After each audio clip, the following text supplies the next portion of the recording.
सुमित व आकाश बालपणीचे मित्र होते. दोघेही नोकरीच्या निमित्ताने वेगळ्या वेगळ्या शहरात होते. एक दिवस गावाकडून आकाशला फोन आला व सुमितची आई वारली हे त्याला समजते. आकाश लगेचच घराबाहेर पडतो. तो सुमितच्या घरी येतो तेव्हा सुमित आकाशला पाहून खूप रडतो. आकाश आपल्या मित्राचे सांत्वन करतो व 13 दिवस आकाश सुमितजवळच थांबतो.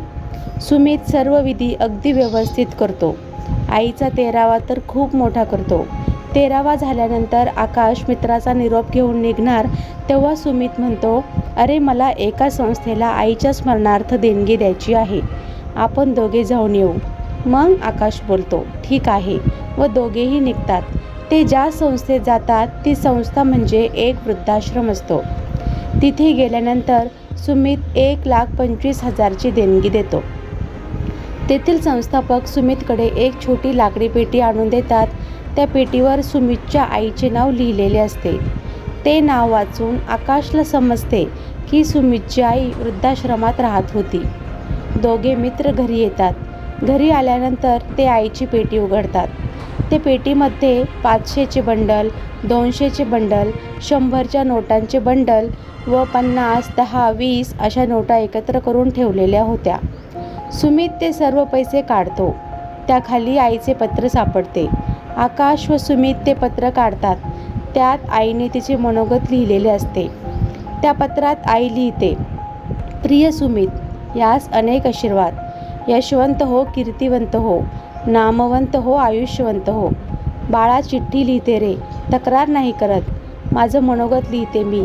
मरण तर माझं दुःख माझ्याबरोबरच जाईल. माझं मन कुठेतरी मोकळं करावं म्हणून ही चिठ्ठी लिहिते रे बाळा. मी वृद्धाश्रमात का आले? तुझ्या घरी तुझी मित्रमंडळी आली होती. मी त्यांना पाणी घेऊन गेले ते तुझ्या बायकोला काही आवडले नाही. ती म्हणाली, किती वेळा सांगून झालं, पाहुणे आल्यावर घाईघाईने पाणी द्यायला जायची गरज नाही. पाणी द्यायला सारखं मध्ये मध्ये करायचं असतं. बाळा, त्या दिवशी मला समजले की तुझ्या बायकोला माझी किळस येते. बरोबर आहे तिचं. तिला किळस येणार कारण माझं अंग भाजलेलं आहे. गळ्याजवळ माझी कातडी गोळा झाले. माझ्या हातांना नख नाही. हात पांढरे पडले. माझ्या अर्ध्या डोक्याला केस नाही. माझा एक डोळा गेलेला आहे. त्यामुळे समोरच्याला किळस यावी अशीच मी दिसते. तिची चूक नाही. पण कोणी आल्यानंतर माझे संस्कार मला बसू देत नाही. मी लगेचच पाणी घेऊन जाते. बाळा, मी असं ठरवलं, घरात राहण्यापेक्षा लांब राहिलेलं बरं राहील. म्हणून हा वृद्धाश्रम मला आवडला. म्हणून मी इथे राहायला आले. मी जेव्हा ठरवलं तेव्हा मी एक पेटी घेऊन आले. तुलाही आदल्या दिवशी सांगितलं. तू मला काही म्हटला नाही.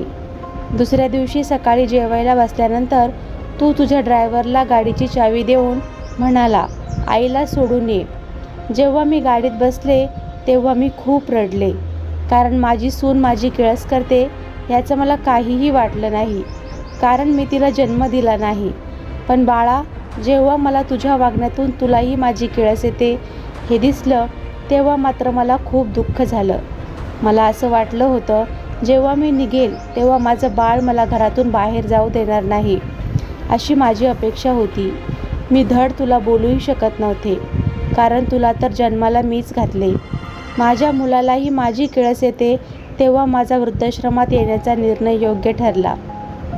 अरे, माझी अशी अवस्था का झाली तुला माहीत आहे का?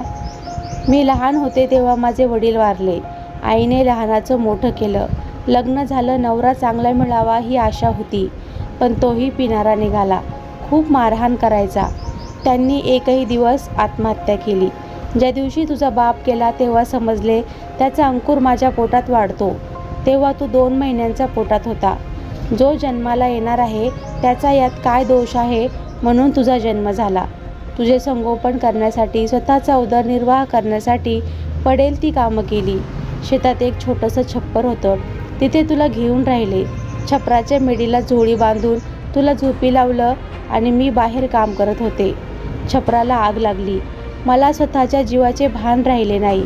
माझे लेकरू झोळीत होतं. छपराला आग लागलेली पाहून मी पळत आगीत गेले. तुला झोळीतून काढलं व छातीशी धरलं. बाहेर निघत असताना छपराची मेड अंगावर पडली. तेव्हा माझा गळा भाजला, डोक्याची केस गेली, एक डोळा गेला, हाताची कातडे जळाली. त्यावेळी तुला कुणाच्या हातात दिलं ते मला सांगताही येणार नाही. असा प्रसंग होता. त्यामुळे तुझी आई विचित्र दिसू लागली. हॉस्पिटलमध्ये जेव्हा मला जाग आली तेव्हा मी सर्वात अगोदर माझा सुमित कसा आहे हे विचारले. तिथल्या नर्सने मला तू दाखवला तेव्हा माझ्या जीवात जीव आला. तुझा थोडा पाय भाजला होता. सुमित, इथून पुढे मी लोकांची मोलमजुरी करून तुझं शिक्षण केलं. तुला मोठा झाला, चांगल्या नोकरीला लागला, तुझं लग्न झालं, प्रत्येक गोष्टीत या शाळेत गेला, तू मोठा बंगला घेतला, गाडी घेतली. मी खूप आनंदी होते. मी केलेल्या कष्टाचं फळ आलं, मी समाधानी होते. पण माझं नशीब फुटकं होतं, ते नेहमीच आडवं येत गेलं. आपलं जळालेलं भाजलेलं शरीर घेऊन तुझ्या घरात राहणं शक्य झालं नाही, म्हणून मी वृद्धाश्रमात आले.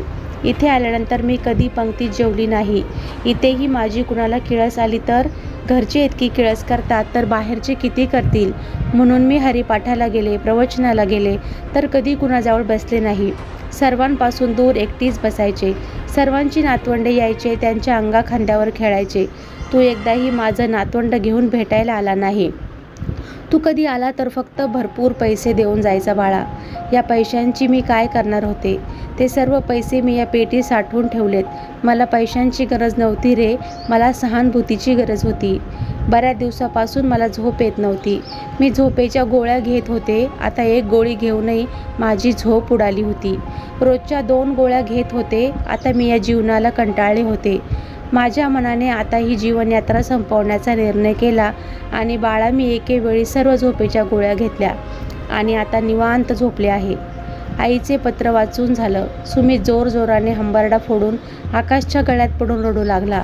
आज हंबरडा फोडण्यात काहीच उपयोग नव्हता. जेव्हा आई या जगात होती तेव्हा तिला झोपेच्या गोळ्या घेऊन या जगाचा निरोप घ्यावा लागला होता. आज कितीही पश्चाताप केला तरी ती परत येणार नव्हती. मित्रांनो, सुमित आईचे पत्र वाचून खूप हताश झाला. त्यांनी खूप पश्चाताप केला, पण त्याचा काही उपयोग झाला नाही. सुमितकडे नोकर, चाकर, बंगला, गाडी सर्व काही होते. कितीही संपत्ती असली तरी त्याचा काही उपयोग नाही. स्वामी तिन्ही जगांचा, आई विना भिकारी. त्यामुळे आपल्याला जग दाखवणाऱ्या आईची किंमत ठेवा. म्हातारपणी तिचा आधारपणा. आई वडिलांना सांभाळण्याची कुवत जर तुमच्यात असेल तर रोज तुम्ही 1 भाकरी खात असाल तर अर्धीच खा, अर्धी त्यांना द्या. आपण लहान होतो तेव्हा त्यांनी त्यांच्या पोटाला चिमटे घेऊन आपल्याला मोठं केलं आहे. ज्या आईने जग दाखवलं तिला वृद्धाश्रमात पाठवू नका. मित्रांनो, कशी वाटली ही कथा? आवडली असल्यास माझ्या चॅनलला सबस्क्राईब करा. पुन्हा भेटूया अशाच एका नवीन कथेसोबत. धन्यवाद.